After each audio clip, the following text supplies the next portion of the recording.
Hey, what's going on? We're now in another chat of Let's Talk Tourism.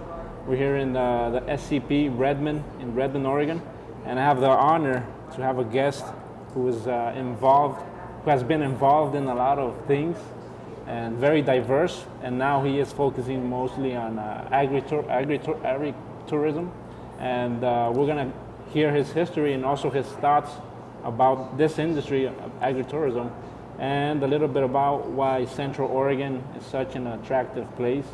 So it's an honor, CJ. Thank you for accepting the invitation. And so tell us a little bit about yourself. Where are you from originally? Or Well, I'm from back east, New Jersey. New Jersey, perfect. You ever been to New Jersey? Not yet. There's no reason to change that.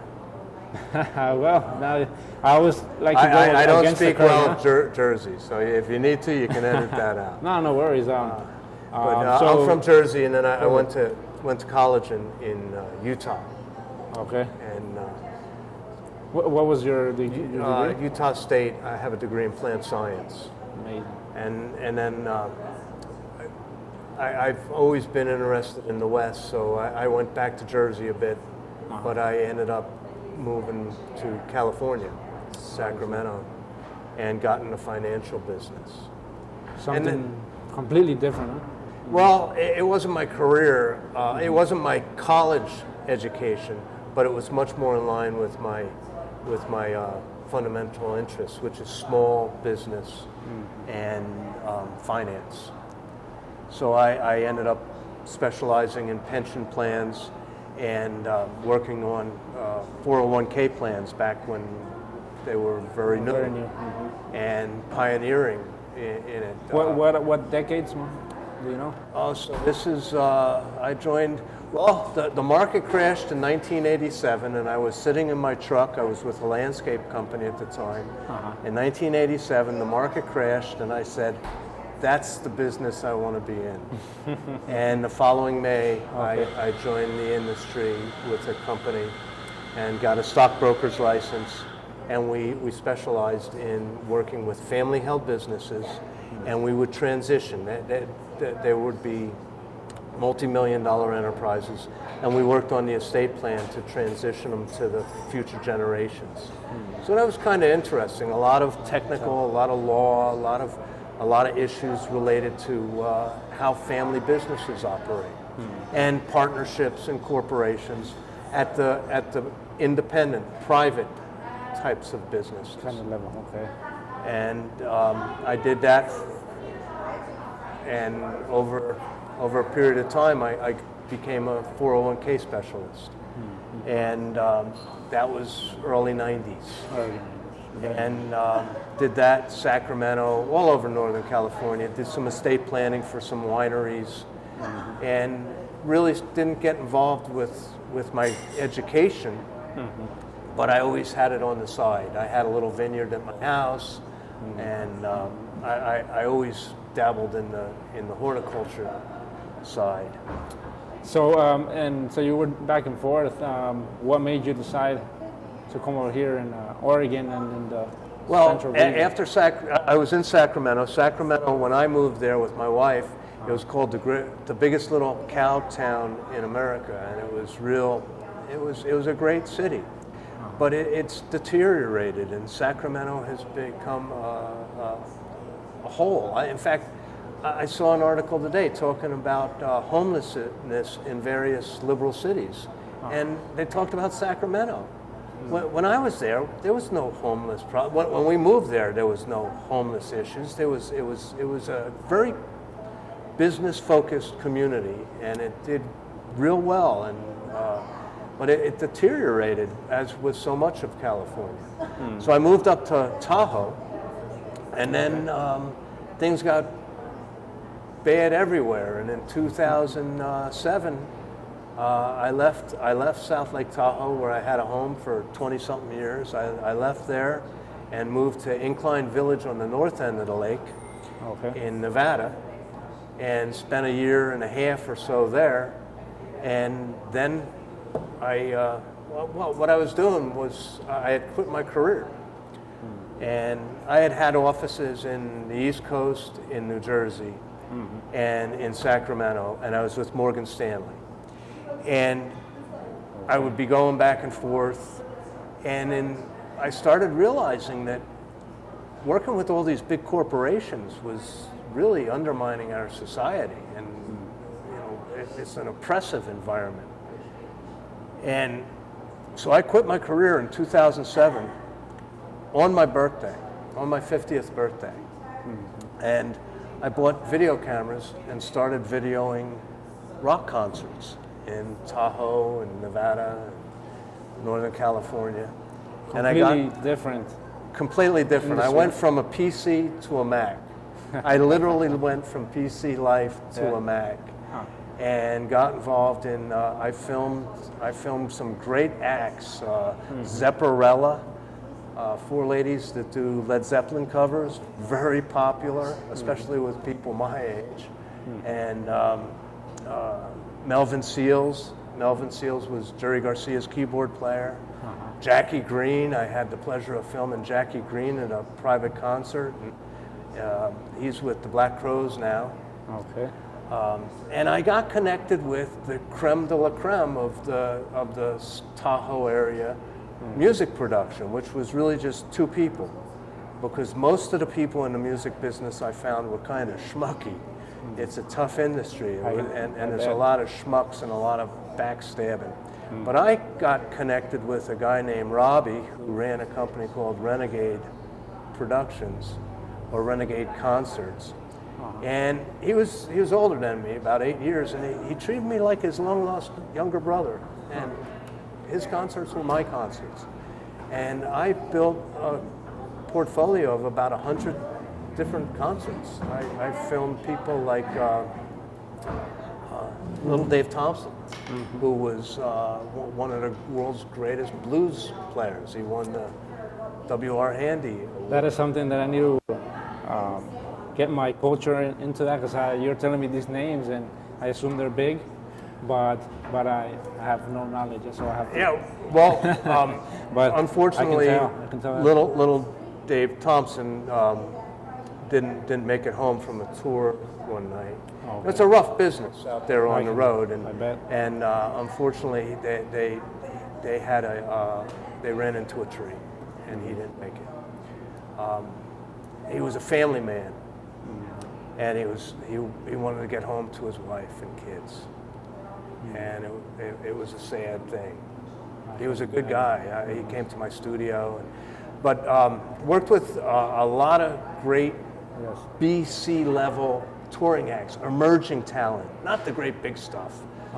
Sammy Hagar, people called me up and asked me if I wanted to film him, because he had a place that he owns up there in South Lake Tahoe, and he was coming in. I said, no, I'm not interested. Really? And they were kind of shocked. I'm like, hey, I don't want to deal with people that, are already made it, number one, and I don't want to, there's an arrogance amongst certain people, and I don't know that he was arrogant, but I didn't need that. I like working with people that were aspiring and going somewhere forward, not already made it, and, expecting people to bend over backwards to please them. So you prefer to build, huh? I like working with people that are building. I like whether it was the small businesses in the financial business, or the emerging talent, and now small farms and families that want to create side businesses that might be niche market farms. Of course, and that is something that I wanted to focus now our attention to. You mentioned right now that you were doing all this industry now, focusing like maybe in a pivot into agritourism, and mostly on you can say permaculture as well, kind of that style. Yeah. So tell us a little bit about what you're doing. I call it regenerative farming, but permaculture is a term that goes with it. Yes. So I quit my career and went back to my education. And it was like I went back to my education, and I had the experience of learning how to do digital and all that stuff, and websites and stuff. But now I came back to building greenhouses. And in building greenhouses, I built a greenhouse on a trailer, because I don't own the property. I've been living on, I've been touring the Pacific Northwest for 14 years now. The past several years I've settled down. I live on a farm north of town. But for a long time I didn't know where I wanted to be. So I spent a lot of time on the Oregon coast, and then ended up here in Redmond, Bend area. It was a destination that I thought of much higher than the California version down there in Tahoe. Okay, so it was a ski community, big on skiing, and South Lake Tahoe was the same, but they started calling South Lake Tahoe Oakland Ghetto with a View. Now I don't know about what it's called now. I left in 2007 or 2008. So now I started building greenhouses on trailers, and nobody had ever heard of that. And it turns out it makes an awful lot of sense, because the sun moves throughout the year, let alone throughout the day. And I'm not talking about on a trailer like I drive it up and down the road. I'm talking about I move it from time, as need be. Hasn't moved now for months, but I live on a farm that's going to be developed. It's in the process of being developed. It's about 2 years before I'm going to have to move, I'm told by the landlord, but it's going to become houses. So instead of building buildings and greenhouses that I'll have to abandon, I just hook it up and move it, along with all my chickens. And God forbid, if there's a forest fire and I have to move my animals and my business, I just hook it up and I move it. I just don't let them out. The greenhouse also has a coop. And then I started dabbling in vertical farming. Because it was a vertical greenhouse. I made it a vertical greenhouse, and I started layering my planting, and I started developing my own vertical planters. That's very smart, because it's a very practical way to have food. Well, I want to get a lot of production out of a small area, and because I'm not going to be on a 40-acre farm, I don't want to manage a 40-acre farm. I want to get a lot of production out of a small area. So by growing vertically, I'm able to layer my food production, and I can water at the top, and the water works its way down and then waters the stuff on the ground too. And then another step was I started growing fish for aquaponics. So I fertilize at the same time as I water the plants with aquaponics. So I studied aquaponics a lot. In fact, you've heard the term aquaponics? Aquaponics, yes. It's using mostly water to grow your crops, huh? Well, that's hydroponics. Okay. So you have hydroponics where you're growing soilless, and aquaponics is where you're growing. You can do it soilless, or you can do it with regular soil or a modification using different mediums. I use a modification. All right. But the thing about aquaponics that's really interesting is historically they believe, or some people believe, that the original aquaponics was done by the Aztec Indians, which I think is really interesting. Yes. Their societies developed farming systems where they would build the crops and surround it with water filled with fish. So they'd be eating the fish and fertilizing the crops with the fish water. It's multitasking the water. Exactly. Yes, in Mexico they call it chinampas. Chinampas, that's the word that it's like floating crops, huh? And that's so we're talking about this is why, as you know, I have that Facebook web page called Heritage Food Project, and that's part of the whole thing. I mean, talk about the heritage. We go back to the ancient Indians to learn how to do stuff better today, because it's that permaculture. It's that circle of life. It's the using a balance of nature instead of using chemicals to try and manage nature. Exactly. You're using a balance of nature, which includes fish, animals, livestock, plants, soil, in a symbiotic relationship Exactly. that helps manage the pests, the bugs, but a lot of bugs are good. So it's bringing in the bees, the pollinators, and it's making a multi-diverse species environment from fish to bugs. That's amazing. And all through there you have food opportunities. Yes. Right? For And a lot of different people say species. we should be, humans. Oh, I'm sorry. No, you're good. A lot of people are saying we should, as humans, look to eat insects. I got a better idea. Let's grow the mealworms and earthworms, feed that to the fish and the chickens, and eat the fish and the chickens. Yes, much better. And also, it's a healthy way for them to have the nutrients, which which go back to us as well. Yeah. That's very We just process it through them, and they enjoy their life. And the thing I know about people that raise livestock, it's a heartbreaking business because animals die, and you try your best. I read a posting last night. A girl has a friend whose pig gave birth to 13 piglets. They all died. And I don't know why, but apparently she, in her post, and I didn't check on this, but in her post she said that they have to adopt abandoned piglets on her, otherwise the pig will die. It's a heartbreaking business. I didn't know it's that. just so it's very complex. It's very complex. So I don't know why the piglets died. Maybe there was too many of them. It's so they were not healthy enough individually because there was too many of them. But the thing I find with people that grow animals is they care for their animals. They're growing food that's going to be eaten in the future. It has a purpose. But they treat them incredibly well, with love. That's why they call it animal husbandry. That term husband is a loving term.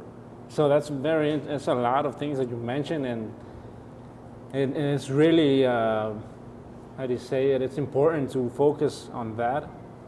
To also, it also benefits the community, which tries to keep it sustainable as well, So regarding now to that, which I'm going to ask you another question down the line. I'm going to have to go. You're going to have to go? Yeah, that's what the alarm was for. Okay. Are we getting one more question? Let's do one more question. Okay. And we're going to talk, we decided to talk a little bit about tourism as well. So what do you think that this region is such an attractor? It's a spectacular region from a visual perspective. The history is just so incredible. The volcanoes. It's just, I didn't know that when I came here. I didn't know it was filled with volcanoes and cinder cones. And so it's spectacular from a visual point of view. It's a rugged place. And people come here for that rugged outdoor experience because it's a harsh community. And the people that came out here and the people that have lived here through the past, it was a tough life. And today people are coming here from all over the country, all over the world. It's one of the top tourism destinations. From my point of view, it's a great place to build a business in the media business because people are coming here. You build a connection with them, and then they go home to Boston or Colorado or New York, maybe even New Jersey, and maybe London. They go home, and you're still connected with them. So it's a way to spread the word. So from a agritourism business, it's a great way to connect with people and help teach them, because part of agritourism is an education thing. Yes. It's teaching people not only about the food, but how to produce the food. Exactly. So the Oregon program is actually called the Culinary and Agritour Initiative. I thought that was real interesting. Culinary and Agritour program or something like that. And they're connecting the production of the food as an education program. And so you're learning how to grow the food, you're learning how to process the food, you're building all sorts of companies out here. Certainly they make a tremendous amount of beer that's sold all over the world. Of course. But they're also making hot sauces and a lot of different spices and things like that. They're growing herbs and hops. So that is very, that is a very different way of seeing things that, like you said, that is what I wanted to bring in together, like agriculture for here in the Central Oregon region, and also examples for other communities around the world that I can take that initiative. If you can make it in the agriculture business here, you can make it anywhere. So that's an accomplishment. Huh? That's a good. That's the way I look at it. But I do have that New York background. So, and I know you got to go. But I want to give you a little bit of opportunity to let the people know what you're doing. Like, where can they find you? Websites, phone number as well, if you want. I'm not a big Facebook fan, but I really like the Facebook groups. And if they ever break up Facebook, the groups will hopefully all get better even. But they're good. And it's a good way to connect with people, communicate with people, learn. I'm doing I'm growing chickens. I learned an awful lot about how to grow chickens and care for chickens and pigs, and I'm on a cattle ranch. I turn to the Facebook pages, and people post what their problem is, their pictures of the problem, and then other people who have experience respond. And there's some wise guys, and I'm one of them sometimes. But all in all, it's a real helpful medium. So I have 2 Facebook sites. Which are they, please? So the Facebook group that I mentioned before is the Heritage Food Project. Heritage Food Project. And then for small business or growing business, emerging business, and musicians. Remember, musicians, it's called the music business. 2 words, music business. That's another group. So, the group that I use for business is called Small Farms, Innovators, and Entrepreneurs. Small Farms, Innovators, and Entrepreneurs. So I post on that. I think you joined that, you saw it. I'm posting things about the new laws on how to raise capital for your business to either start it or grow it. And this is new. When I was in the financial business, it was illegal for you to even know about Google raising money when they were a private company. Yes. Okay, it was illegal since 1933. So now the law is that there's an avenue. In 2012, the Jobs Act created crowdfunding, where you can crowdfund a business in 2 different ways. There's one that's called Reg CF, stands for Regulation Crowdfunding, and the other is called Reg A+. Reg A+ is actually a way pretty much to take your company public, and you can raise up to $75 million. Now, it's not a cakewalk. You got to have a good company. Of course. And that's not necessarily for a startup. But Reg CF, you can do startups with and raise up to $5 million $5 million in a 12-month period. Now, people aren't going to just throw the money at you. Of course. You have to build it and create a system and a concept that's worthy of the investment. But you don't have to deal with the you still want to have lawyers, and there's still a banker in the background. There's still a broker-dealer association because you're raising money through what's called a portal. But you're not having to deal with the stinking lawyers and the stinking bankers. So that's a win-win for everybody. It's a win-win for everybody but the bankers and the lawyers. You save money, you're marketing your investment opportunity to your prospective clients. If somebody's buying your product and they like your product and you're offering them the opportunity to invest in the growth of your company, they might do it. It's also a great way, and I come from an estate planning perspective, it's a great way for grandma and granddad to invest with the kids and the grandkids and the great-grandkids and invest money that grandma and grandpa will then bequeath to the generations, but involve them. Get those young kids, their children, their grandchildren. To me, a 40-year-old's a young kid. Get them involved in the process of selecting and understanding what those businesses. That's free market. That's free enterprise. That's true. It's a win-win, and we should definitely take advantage of that. And if you're seeing this video, definitely check what he's doing, what CJ is doing. You'll be amazed what's possible, you know, and hopefully in the future he can keep contributing to what he's trying to do with agritourism. So thank you for your time. Appreciate you, and have a good one. Take care.